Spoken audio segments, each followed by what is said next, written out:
Elaine. This is Dean, and we are Grassroots Living.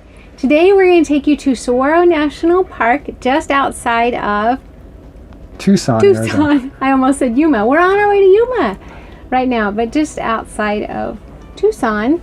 And so tell them about how that's laid out and like the two entrances. So the national park itself is split up into two different areas. Right. So there's the part that's just a little east of Tucson, and then you'll have the city, and then there's the part that's west of Tucson. Yeah. We went to the western part. Yeah. So we went over there. I don't even know that we knew that there were two, that it was cut in half like that. I didn't anyway. Oh, you know what's weird is on the way there? I'm all knowing, so. You are a very smart guy. Way smarter than you look. On the way there, we saw cotton fields. How weird was that? Yeah.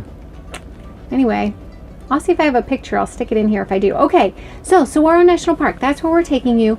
It was cool. The first thing we did was go to the visitor center. What was the name of the visitor center? Red Hills? Red Hills Visitor Center. And I really like visitor centers at national parks, but some are better than others, right? I really liked this one a lot. And it had prickly pear stuff.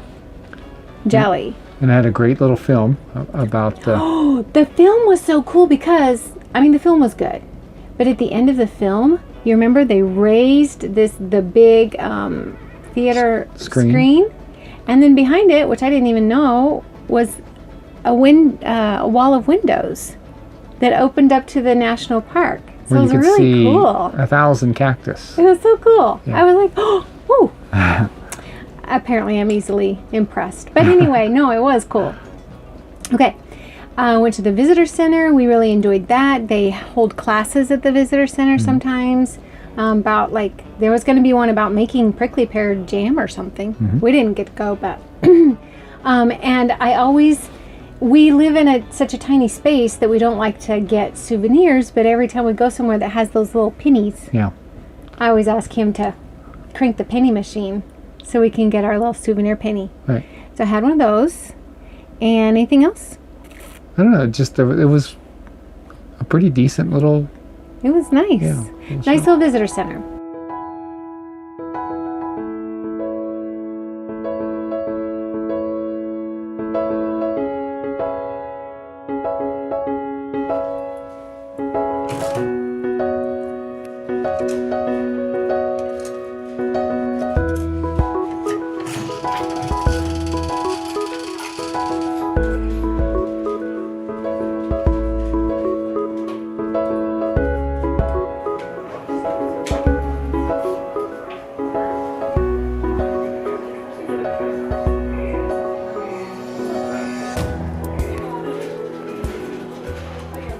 Then, not far from the visitor center is, I always have to do this because I forget the names of things.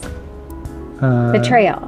The Discovery Nature Trail. We went on the Discovery Nature Trail. I think it's Desert Discovery Nature Trail. I did want to tell you too really quick that there's good parking for RVs at the visitor center. Yes, there is. So there's cars and there's RV parking, and we'll show you some of the footage of driving in the park. I wouldn't take a fifth wheel.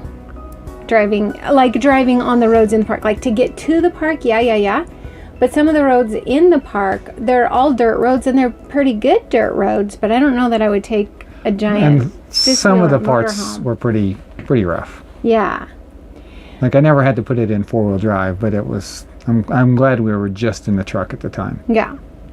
So that being said, if you want to go and you do have your fifth wheel, or maybe you've got a motorhome and you've got a Toad, I would suggest maybe unhooking there at the visitor center. Like I said, the parking is good. And then you can just tootle around the park in your tow vehicle or your truck or whatever. Yeah. So we went to, what's the name of the trail again? Desert Discovery Nature Trail. Yes. And it was easy. And it's wheelchair accessible. It's all paved. That particular trail is right off the paved road. So that one you don't even have to get on the dirt road to take that trail. Yeah. Not a lot of parking though. Not a ton of parking. So again, you couldn't You couldn't park like your fifth wheel or even a travel trailer. You couldn't park there with a travel trailer or anything. Just your truck camper maybe. Truck camper or tow vehicle or something, but not not your camper. Okay. Let me tell you something I liked about the park, and you can tell me if you agree with this. Okay, so I felt like Saguaro, even though it was a very cool park to visit. Like I loved it. It was unique, and so I really, really liked it. That being said, for the most part, with few exceptions, it's pretty much all the same. Like it's all these cactus, right?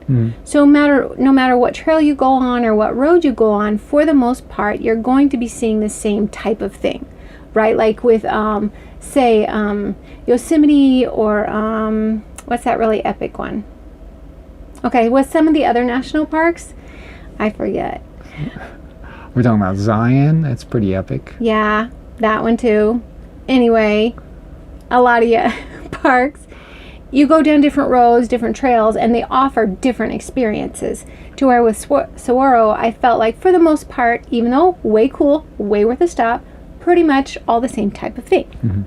So my point is this. If you only go on that one trail, that easy walk, wheelchair accessible trail, you're going to see the park, what it has to offer, right? And then, so now I'm going to take you on a short drive. We're going to take you on a short drive. So here's some footage of just driving through the park right here.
Okay, so we drove a few miles.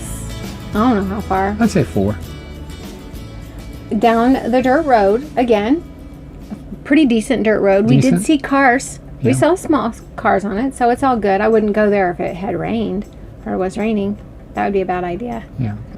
And then we got to the next trail, which was Signal Hill. Yeah. We got to Signal Hill Trail, and this was a little more difficult-ish than the first one, which was just a flat paved trail, but this one was still an easy trail. Yeah. It's not like I was out of breath. No. It's not paved, it's a dirt trail.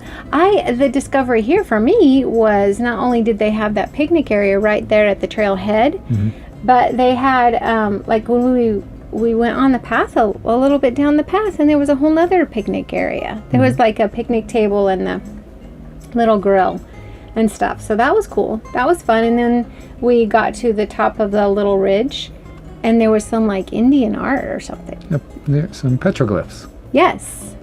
And a really fabulous view. So that was just a neat little trail, and it was super short. It says it's a rattlesnake area. Yeah. I didn't see any rattlesnakes though. No. I'm disappointed. I know. Show.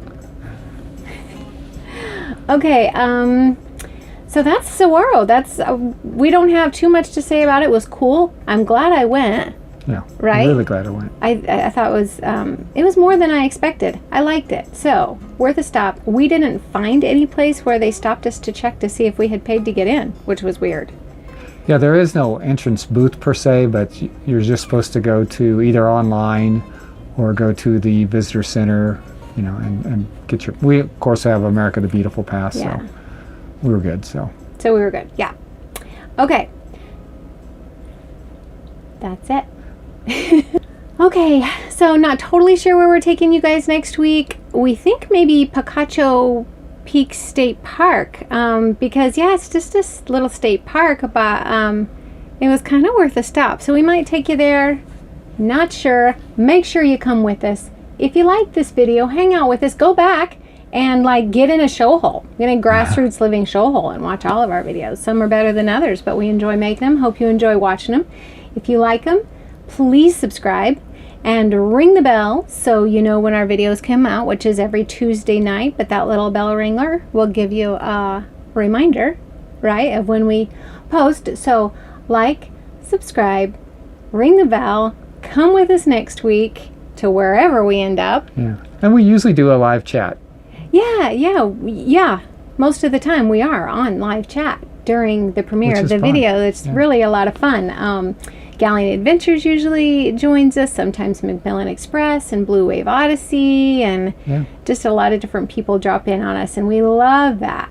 Love it. So, like, subscribe, ring the bell, share, and this is Grassroots Living reminding you to get down to the grassroots of what makes you happy and live your love. We're thinking of you, and we'll see you next time. Peace out.